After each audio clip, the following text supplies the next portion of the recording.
Good morning to all my friends and family, and welcome to Jim's 5 a.m. club. And it's a glorious Sydney summer morning. I'm here at Bondi Icebergs, and you can see the sunrise just rising there on our east coast. It's a fairly still day, hardly any wind. The surf is pumping today, as you can see. And the Icebergs pool is nice and flat, and it's going to be a glorious Sunday. Anyway, let's kick off with a book summary. I'm about to get in the pool there at about 6:30, so I've got half an hour to burn, so might as well just try and get through another book summary to kick off this wonderful morning. I'll just turn this camera around. There you go. Let's see if we can, oh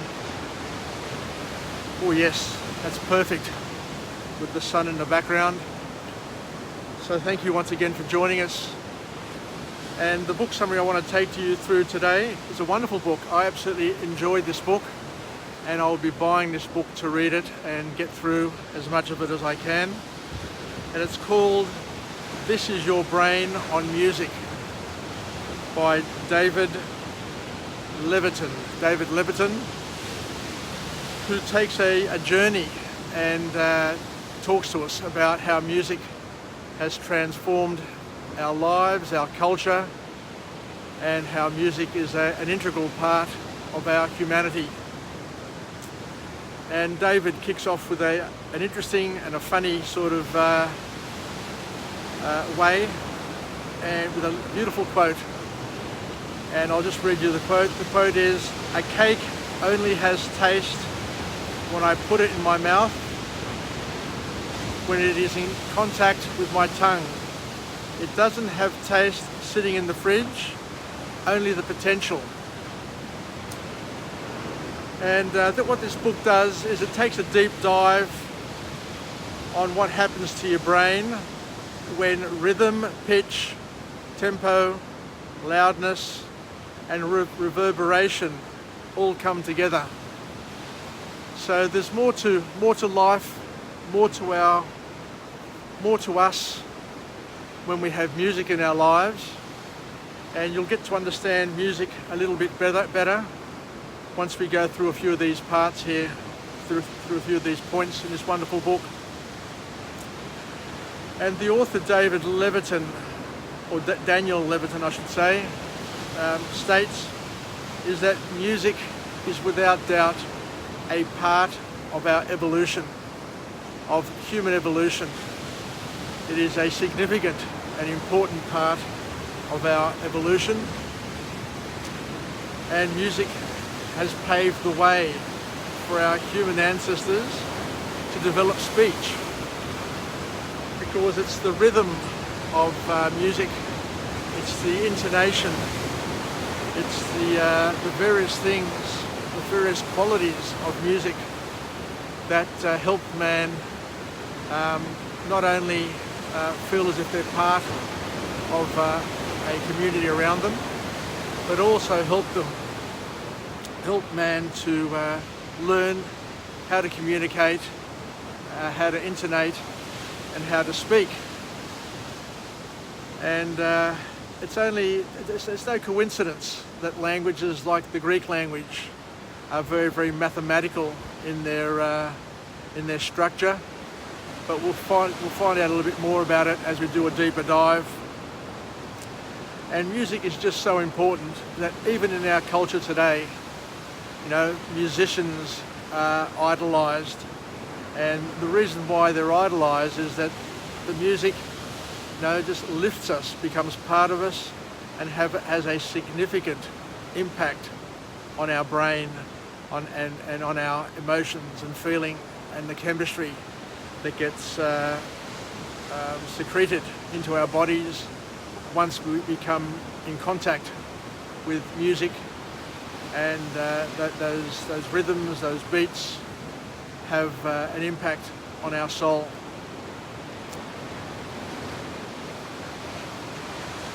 And the author goes on to talk about the fact that music is all about expectation, and it helps us with expectation and how well we can predict what's coming up next. Even just the surf there, you can just see the surf, the waves coming through, and there's some sort of prediction, some sort of awakening with that rhythm that we see. And the author talks about the fact that music is able to play with our expectations and allows us to predict what's coming next. So in some way, it also influences the way, I guess, we are as humans, that we look forward to the future. And it's all about, positive expectation and just leading from one thing to the other.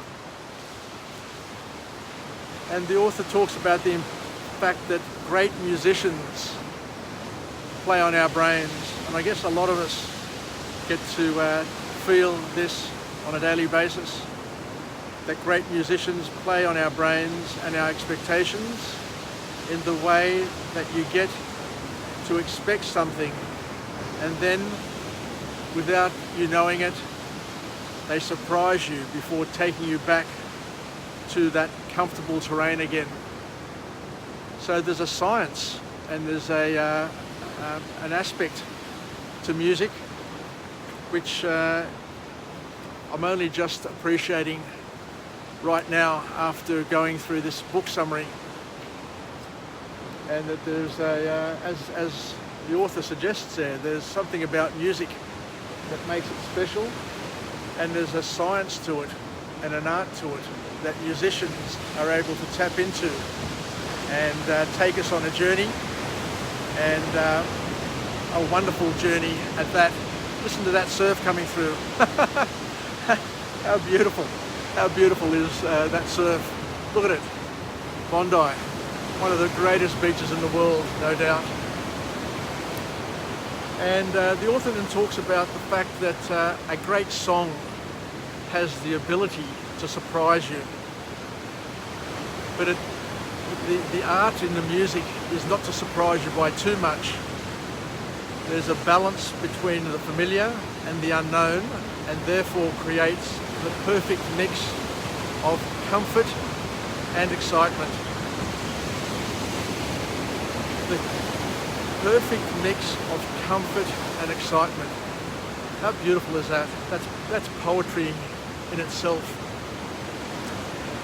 And I've noticed over the years, though, that especially the Greek Orthodox in the church services, where the church service is put to a beat, to a rhythm. The scriptures are sung.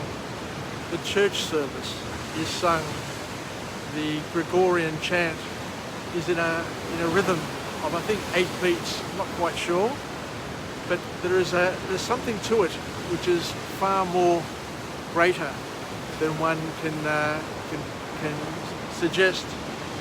But listening to this book, listening to this reader or writer, they do give us, they do give one a sense of awe that what was created thousands of years ago is still relevant today, and there is a science and an art behind the music, the rhythm, the chanting, and everything that we have in our religious services.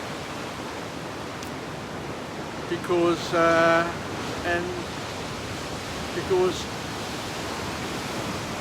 the author then goes on to talk about some of the things, some of the techniques that musicians use.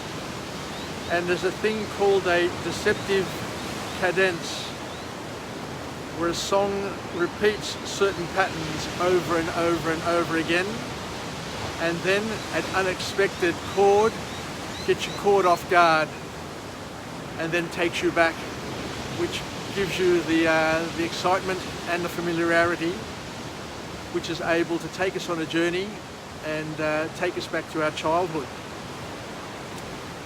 But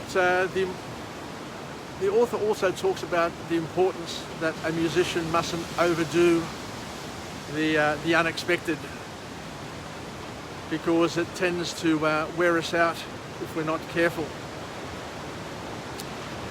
The third point in this book, which is quite powerful, is that each song that you hear leaves an imprint on your brain, which is used for future reference.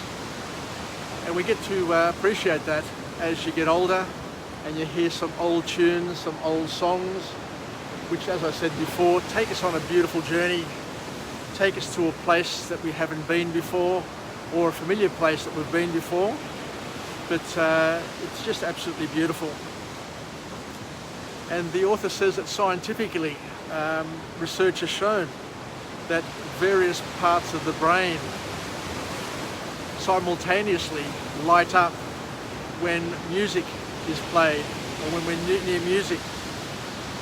And something unique happens for the first time you hear a song, and certain neurons fire up.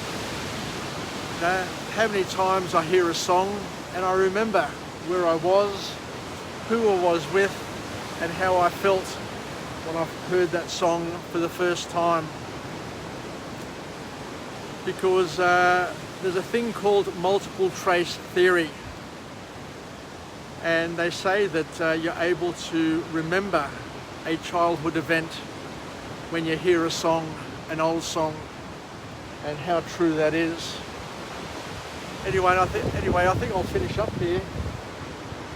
And as you can see, it's a glorious summer's day here in Sydney. I'm here at Bondi. I'm about to take a walk down to the Bondi Icebergs pool, which is down there, and do my 40-lap swim, 2 kilometres, 1 hour non-stop, to kick off my Sunday and to make the most of my day. And I guess we'll finish off with a positive affirmation. I'm alive, I am well, and I feel absolutely great. To my friends and family, stay connected, stay relevant, stay reasonable, and most importantly, let's take some lessons from this book and enjoy music, and to know that music is an important and critical part of our lives, and to make the most of this wonderful, wonderful Sunday, and to remember that today will never ever come back. You've got one chance to make the most of this day, and to wish you all the very best. Anyway, take care, and thank you for joining me on Jim's 5 AM Club. I'm making great progress to my goal of 1,000 vlogs, and look forward to bringing you another message from another location and enjoying the journey. Yassas, Vilakya from Jim's 5 AM Club, and until we chat again, bye for now.